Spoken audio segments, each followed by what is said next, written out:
নমস্কার, আমি জ্যোতিষী রাজদীপ শাস্ত্রী। আজকে একটা আপনাদের জ্যোতিষীয় তথ্য দিচ্ছি।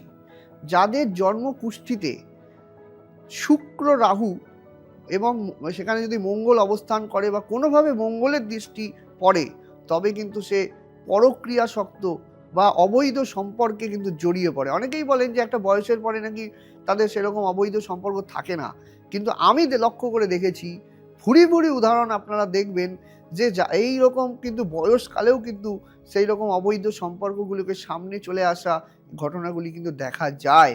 এই রকম অশুভ দোষ যদি কুণ্ডলিতে থাকে, যদি বৃহস্পতি এবং বুধ ভালো থাকে, সেক্ষেত্রে কিন্তু এই জায়গাটা কিন্তু আসে না।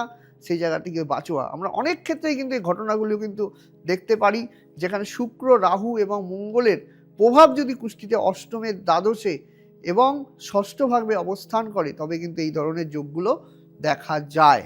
এটা কিন্তু দেখা জরুরি।